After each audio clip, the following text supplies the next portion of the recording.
ಮಧ್ಯದಲ್ಲಿ ಬೀಳುವಂತ ಸ್ಥಿತಿಯಲ್ಲಿರುವ ಮರವೊಂದನ್ನು ತೆರವುಗೊಳಿಸಲು ಕಳೆದ 1 ತಿಂಗಳಿಂದ ಇಲಾಖೆಯಿಂದ ಇಲಾಖೆಗೆ ಅಲೆದರೂ ಯಾವುದೇ ಇಲಾಖೆಗಳು ಗಮನ ಹರಿಸದೆ ನಿರ್ಲಕ್ಷ್ಯ ವಹಿಸಿರುವುದು ಕಂಡುಬಂದಿದೆ.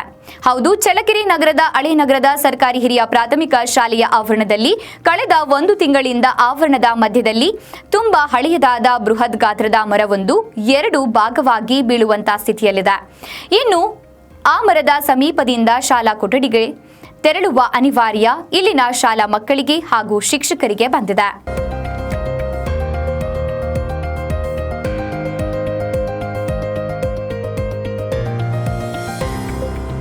ಇನ್ನು ಈ ಮರವನ್ನ ತೆರವುಗೊಳಿಸಲು ನಗರಸಭೆ ಕಚೇರಿಗೆ, ಅರಣ್ಯ ಇಲಾಖೆ ಹಾಗೂ ಬೆಸ್ಕಾಂ ಇಲಾಖೆಗೆ ಅಲೆದರೂ ಇನ್ನು ಮರವನ್ನ ತೆರವುಗೊಳಿಸುವ ಯಾವುದೇ ಮುನ್ಸೂಚನೆ ಸಿಕ್ಕಿಲ್ಲ.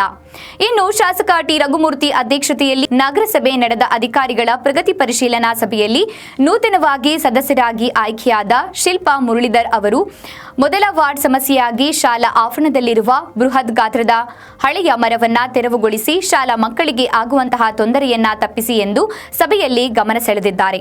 ಇನ್ನಾದರೂ ಅರಣ್ಯ ಇಲಾಖೆ ಅಧಿಕಾರಿಗಳು ಅಥವಾ ನಗರಸಭೆ ಅಥವಾ ಬೆಸ್ಕಾಂ ಇಲಾಖೆ ನೇತೃತ್ವದಲ್ಲಿ ಈ ಬೃಹತ್ ಗಾತ್ರದ ಮರವನ್ನ ತೆರವುಗೊಳಿಸಿ ಅನುಕೂಲ ಮಾಡಿಕೊಡಬೇಕು ಎಂದು ಇಲ್ಲಿನ ಸ್ಥಳೀಯರಾದ ಹಾಗೂ ಶಾಲೆಯ ಹಳೆಯ ವಿದ್ಯಾರ್ಥಿ ಅಪರ್ಣಾ ನಮ್ಮ ಚಳ್ಳಕೆರೆ ಟಿವಿಯೊಂದಿಗೆ ಮಾತನಾಡಿದ್ದಾರೆ. ಯಾಕೆಂದರೆ ಹಿಂದೆ ಇಲ್ಲೆಲ್ಲ ಡ್ರಾಮಾಸ್ ಎಲ್ಲ ಮಾಡ್ತಾ ಇದ್ರು, ಅದರಲ್ಲೆಲ್ಲ ನಾವು ಪಾರ್ಟಿಸಿಪೇಟ್ ಮಾಡಿದ್ದೀವಿ. ಸೊ ನಮಗೆ ಇಲ್ಲಿ ನಮ್ಮ ಮಕ್ಕಳ ಬಗ್ಗೆನೂ ಕಾಳಜಿ ಇದೆ, ಹಾಗೆ ಶಿಕ್ಷಕರಿಗೂ ಕೂಡ ಇಲ್ಲಿ ಸ್ವಲ್ಪ ಸೇಫ್ಟಿ ಬೇಕಾಗಿದೆ. ಸೊ ಎಲ್ಲ ರೀತಿಯಲ್ಲೂ ಕೂಡ ಅಕ್ಕಪಕ್ಕ ಇರ್ತಕ್ಕಂಥವ್ರು ನಾಗರಿಕರಾಗಿ ನಾವು ಪ್ರತಿಯೊಂದು ಸಹಕಾರನೂ ನಾವು ಶಿಕ್ಷಕರಿಗೆ ಕೊಡ್ತೀವಿ. ಅವ್ರು ಏನೇ ಸಮಸ್ಯೆ ಇರಲಿ ನಮಗೆ ಅಕ್ಕಪಕ್ಕ ಹೇಳಿದಾಗ ನಾವು ಖಂಡಿತವಾಗ್ಲೂ ನಾವು ಅದಕ್ಕೆ ಸ್ಪಂದಿಸ್ತೀವಿ.